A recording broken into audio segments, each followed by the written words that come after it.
Salam əziz və dəyərli dinləyicilər, Elton Abuşovun test toplusudur. Qeyd edeyim ki, Cəlil Məmmədquluzadənin deməli əsərləri üzrə olan testlərin izahını veririk. Uyğunsuzluğu müəyyən edin. Baxaq. Cəlil Məmmədquluzadənin Anamın kitabı əsəri kimi Vəzirovun Müsibət Fəxrəddin əsərində də müəllifin hadisələrin gedişatına təsir etməsi mümkün deyil. Bu doğru fikirdir. Çünki bilirik ki, Müsibət Fəxrəddin də dram əsəridir və dram əsərlərində müəllif əsərə müdaxilə edə bilməz. Deməli, burada sadəcə remarkalardan istifadə olunur. Daha sonra Cəlil Məmmədquluzadənin Anamın kitabı əsəri kimi Haqverdiyevin Bomba əsərində də Rus müstəmləkəçilərinin yerli xalqa qarşı təzyiqinin şahidi oluruq. Bəli, doğru fikirdir. Orada necə ki, senzor Cəfər idi, səhv eləmirəmsə, senzor Cəfər gəlir, belə deyə də kitabları eşir, tökür, baxır, eləyir. Həmçinin orada da gedirlər kişinin evinə baxırlar, nə bilim otaqların filan axtarırlar Bomba əsərində. Daha sonra Anamın kitabı əsəri kimi Aldanmış Kəvakib əsəri kimi tipi öz dili ilə ifşa üsulundan istifadə olunub. Bəli, doğru fikirdir. Deməli, Anamın kitabı əsərində məhz burada oğlanları öz dilindən ifşası var. Həmçinin Axundzadənin Aldanmış Kəvakib əsərində də deməli kimlərin öz dilindən ifşası var. Sərdar Zamanxanın, daha sonra vəzirin və digər orada olan yüksək vəzifəli şəxslərin. Cəlil Məmmədquluzadənin Anamın kitabı əsəri kimi Cəlil Məmmədquluzadənin Qurbanəli bəy əsərində də obrazlar dilində varvar sözlərdən istifadə olunubdur. Varvarizm sözlərdən. Bəli, varvarizm sözünün mənası nə deməkdir? Yəni alınma sözləri, rus sözləri. Bəli, Qurbanəli bəy Sabaka filan deyirdi. Rüstəm bəyin də dilində var. Həmçinin orada Səməd Vahidin, Mirzə Məhəmmədəlinin də dilində öz belə deyək təhsil aldıqları ölkənin dillərindən istifadə edirlər. Daha sonra Anamın kitabı əsəri kimi Axundzadənin Müsyo Jordan əsərində də maarifçi obrazların mübarizəsinin şahidi oluruq. Anamın kitabı əsəri kimi maarifçi obrazların mübarizəsinin şahidi. Maarifçi obrazlarımız burada kim idi? Şahbaz idi. Şahbaz. Bir də Müsyo Jordan idi. Müsyo Jordan. Amma burada isə maarifçi obrazlarımız mübarizə aparmırlar. Məsələn, Rüstəmdir, Səməd Vahiddir, Mirzə Məhəmmədəlidir. Onların oxuduqları o şeyə, belə deyək, qulluq elədikləri o belə deyək, yol, necə deyim, məqsəd əslində doğru deyildi. Onların oxuduqları sadə heç bir işə yaramırdı. Təhsil o zaman təhsil kimi qiymətli olur ki, onun hansısa bir ətraf aləmə, cəmiyyətə bir xeyri olsun. Əgər bunun heç bir yerə xeyri yoxdursa, hələ əksinə bunları bir-biri ilə düşmən halına salırsa qardaşları, biz burada hansı mübarizədən danışa bilərik? Cavabımız olur Y-bəndi. 82-yə baxırıq. Cəlil Məmmədquluzadənin Anamın kitabı əsərinin suala baxın, kitabın bir tərəfini tutub. Cəlil Məmmədquluzadənin Anamın kitabı əsərinin məzmununu nəzərə alıb. Cədvəldəki fikirlərdən hansının cədvəlin sol xanasından sağ xanasına keçirsək, uyğunluq bərpa olunar. Yəni, buradan bizə yanlış fikir istəyir. Baxaq.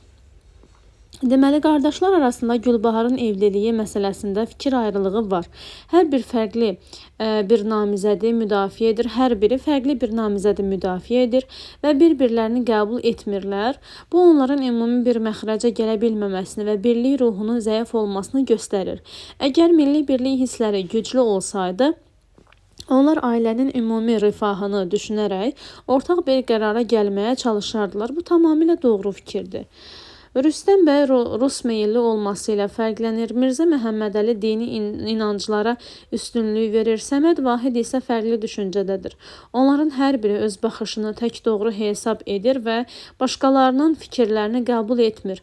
Milli birlik hissi olan bir cəmiyyətdə insanlar bir-birinin fikirlərinə hörmət edir və ümumi mənafi üçün əməkdaşlıq edirlər. Bəli, bu doğru fikirdir. Yəni, burada milli birlik hissi olan bir cəmiyyətdən söhbət gedə bilməz. Daha sonra C-də deyir ki, qardaşlar Gülbaharın gələcəyi ilə bağlı müzakirə aparsalar da, əsas məqsədləri onun xoşbəxtliyi deyil, öz baxışlarını, doğruluğunu sübut etməkdir. Bəli, sanki Gülbaharın məsələsinin timsalında, onun üzərində öz fikirlərini yeritmək idi. Bəli, onun xoşbəxtliyi deyil. Hər biri öz iddiasını gücləndirmək üçün mübahisə edir və ortaq mənafe ətrafında birləşə bilmirlər. Milli birlik hissi olan insanlar fərdi ambisiyalardan çox ümumi rifahı düşünməlidirlər. Təbii ki, amma onlar ümumi rifahı düşünürdülərmi? Xeyr. Deməli, bu da doğru fikirdir. Onların bir-biri ilə sərt şəkildə mübahisə etməsi, razılığa gələ bilməməsi və hər birinin öz mövqeyini müdafiə edərək digərlərini qəbul etməməsi ailədə birlik hissinin zəif olduğunu göstərir. Əgər onlar milli birlik ruhuna malik olsaydılar, mübahisə etmək əvəzinə anlaşma və kompromis yolu tapmağa çalışardılar. Tamamilə doğru fikirdir. Rüstəm bəy istisna olmaqla digər qardaşlar Gülbaharın öz fikrini ifadə etməsini önəmsəmir və onun adından qərar verməyə çalışırlar. Əgər milli birlik hissləri güclü olsaydı, onlar ailənin hər bir üzvünün fikrini dinləyər və birgə qərar qəbul edərdilər. Bu yanlış fikirdir. Çünki Rüstəm bəy özü də deyir ki, biz hər nə qədər onun adına danışsaq belə, hələ əksinə onlardan fərqli olaraq, biz nə qədər onun da adına danışsaq belə, yenə də qərarı verən odur. Bu hansı əsrdə deyir ki, qızı kiməsə məcbur verəsən. Düzdür, bunları deyirdi, amma təbii ki, bu onun yaxşı obraz olduğunu göstərməz. Bu bir növ, necə deyim, xarici cəhətdən yaxşı görünməyə çalışmaq, yəni xarici demokrat bir sifət göstərməyə çalışmaq deməkdir. Cavabımız olur Y bəndi. 81-ə baxırıq. Cədvələ əsasən doğru fikirləri müəyyən edin. Cəlil Məmmədquluzadənin Qurbanəli bəy əsərinə əsasən doğru fikir və Cəlil Məmmədquluzadənin Anamın kitabı əsərinə əsasən yanlış fikri bizdən istəyir. Bura yanlışları, bura isə doğruları. Pristav Kəblə Qasımı biçarə adlandırır. Onu incitdiyi üçün Qurbanəli bəyə qüsur tutur. Pristav Kəblə Qasımı biçarə adlandırır. Onu incitdiyi üçün Qurbanəli bəyə qüsur tutur. Xeyr, yanlış fikirdir. Axşam Qurbanəli bəyə qapını açan da, uzaqdan adamların gəldiyini xəbər verəndə məclisdə aşı təriflənən Əli bəy idi. Doğru fikirdir. Başında yekə papaqla. Cəlil Məmmədquluzadənin Anamın kitabı əsərinə əsasən yanlış fikri tapacağıq. Senzor Cəfər özü bir Mirzə Məhəmmədəli və Rüstəm bəyin kitablarının adını oxuyur. Daha sonra Səməd Vahidə yaxınlaşır. Bircə saniyə görüm. Bu doğru fikirdir. Bəli. Birinci deməli Cəfər özü Mirzə Məhəmmədəli, sonra Rüstəm bəyin, daha sonra isə Səməd Vahidin. Gülbahar cəsarətli addım atır. Gülbahar cəsarətli addım atır və Bəyazın məzmununu qardaşlarına çatdırdıqdan sonra onların bütün kitablarını yandırır. Bu yanlış fikirdir. Çünki Gülbahar onların bütün kitabı... Xeyr, yandırdıqdan sonra Bayazı oxumağa başlayır. Yandırır, ondan sonra Bayazı oxuyur. Gəlin indi deyir, mən bu kitabı oxuyum sizə. Cavabımız olacaq nə? Deməli, doğrudan doğru, yanlışdan yanlış, yəni 2 və 4 olacaq C bəndi. 80-ə baxırıq. Ay Allah, 80. Suala baxayıq. Cəlil Məmmədquluzadənin Anamın kitabı əsərinin məzmununu nəzərə alaraq doğru variantı müəyyən edin. Əsərin birinci məclisindən çıxan nəticə, həmin nəticəni əsaslandıran fikirlər. Deməli, deyir, ailə daxilində fikir ayrılığı, Rüstəm bəy, Mirzə Məhəmmədəli və Səməd Vahid bacıları Gülbaharın evlənməsi ilə bağlı fərqli fikirdədirlər. Onlar müxtəlif namizədləri irəli sürsələr də, hər biri öz baxışını üstün tutur və yekdil qərara gələ bilmirlər. Bu, ailə daxilində fərqli dəyərlərin və düşüncə tərzinin mövcudluğunu göstərir. Bəli, bu doğru fikirdir. Bunu biz doğru hesab edə bilərik. Gülbaharın seçimi önəmlidir. Əvvəllər qadınların evlilik məsələsində fikirləri nəzərə alınmazdı. Amma burada Rüstəm bəy artıq yeni dövrə uyğun olaraq Gülbaharın öz istəyinə əsasən seçim etməsini vacib sayır. Düzdür, bunu deyirdi dilində, amma təbii ki, belə deyil. Çünki Gülbaharın ondan qabaq bir nitqi var idi. Deyirdi ki, bundan qabaqki davalarımıza da qonşular yığışıb gələrdi. Çünki mən kiməsə getmək istəyəndə hərəviz öz iddialarınızı, hərəviz öz, belə deyək, fikrinizi fikrinizi deyirsiniz və imkan vermirsiniz ki, mən kimlənsə evlənim də. Hərəniz həmin adamda bir qüsur tapırsınız. Bu yanlış fikirdir. Deməli, klassik və müasir düşüncə tərzinin toqquşması. Mirzə Məhəmmədəli elmi əsaslarla deyil, dini və ədənəvi inanclara əsaslanaraq mübahisə edir. Rüstəm bəy isə elmi düşüncəni üstün tutur. Bu dialoq cəmiyyətin keçid dövründə olduğunu və yeni ideyaların köhnə inanclarla toqquşduğunu göstərir. Burada elmi düşüncə deyəndə, elmi düşüncələri üstün tutur deyə bilmərik. Çünki orada bir elmi düşüncədən söhbət gedə bilməzdi. Yanlış fikirdir. Yanlış fikirdir bu da.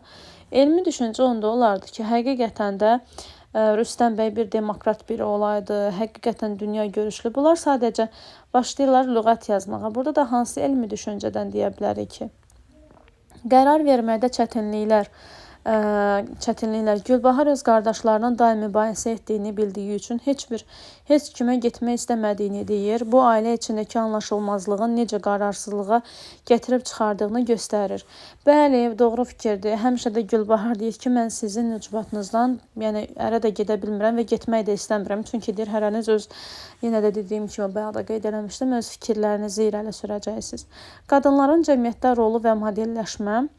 Zivər xanım telefonla danışır, cəmiyyət işlərində iştirak edir. Gülbahar isə artıq seçim haqqına malikdir. Bu qadınların əvvəlki dövrlərə nisbətən daha fəal rol oynamağa başlamasına işarədir. Baxın, yazıb ki, Gülbahar isə artıq seçim haqqına malikdir. Bu zahirən belə görünür, amma daxilən bu belə deyil. Bu zahirən belədir. Bu daxilən belə deyil. Bu sadəcə Rüstəm bəyin bir uydurmasıdır ki, istədiyi seçə bilərsən. Amma seçsə, duracaq davaya. Cavabımız olur doğrudan. Deməli, 1 və 4, yəni A bəndi. Daha sonra baxırıq nəyə? 79-cu suala. Cəlil Məmmədquluzadənin Anamın kitabı əsərlə bağlı uyğunsuzluğu müəyyən edin. Baxaq, deyir, müəllif Senzor Cəfər getdikdən sonra Rüstəm bəyin monoloqu ilə 20-ci əsrin bir çox ziyalılarını ifşa edir. Bəli, doğru fikirdir. Bu tamamilə doğrudur. Elə birinci danışmağa başlayan da Rüstəm bəydir. Deyir, hətta mən bu kitabları, mən deyir, bu qədər yazıram, deyir, amma nə işə yaradığını da bilmirəm. Yəni, öz dili ilə öz ifşası var. Başqalarının bir-birini başa düşməsi, dil tapması üçün lüğət hazırlayan Rüstəm bəy özü öz atadan, anadan bir dost, doğma qardaşları ilə dil tapa, bir-birlərini başa düşə bilmir. Doğru fikirdir. Əsərdəki çoban surətləri milli mənəviyyatın, xalq adət ənənələrinin doğma torpağa bağlılığını həqiqi yaradıcısı kimi çıxış edir. Etmirlər. Etmirdirsə yanlış fikirdir. Əslində edirlər. Burada da yanlış veribdir. Uyğunluq gözlənilib burada da. Bax, orada hətta Gülbahar anası ilə söhbət eləyəndə deyir ki, bax, deyir, bir dənə deyir, mən bunların dilini başa düşürəm, deyir. Hətta belə deyək, ən çox onlarla danışırlar, deyirlər, gülürlər. Bu da təbii ki, xalq adət ənənələrinin doğma torpağa bağlılığın həqiqi yaradıcısı kimi çıxış etmələrinin bariz nümunəsidir. Bədii təsvir vasitələrindən genbol istifadə olunan əsərdə müəllif hadisələrin daxili bağlılığına və təbii inkişafına xüsusi diqqət yetirmişdir, deyir. Bədii təsvir və ifadə vasitələrinin genbol istifadəsi burada yox idi. Burada yox idi. Bu yanlış fikirdir. Deməli, cavabımız olur elə D bəndi. Uyğunluq burada pozulub. Qardaşlar 3-cü məclisdə tutduqları yolda birləşə bilməyəcəklərini öz dilləri ilə etiraf edirlər. Deməli, öz dilləri ilə etiraf edirlər. 3-cü məclis deyildi, bu ən sonuncu məclis idi. Yanlış fikirdir və yanlış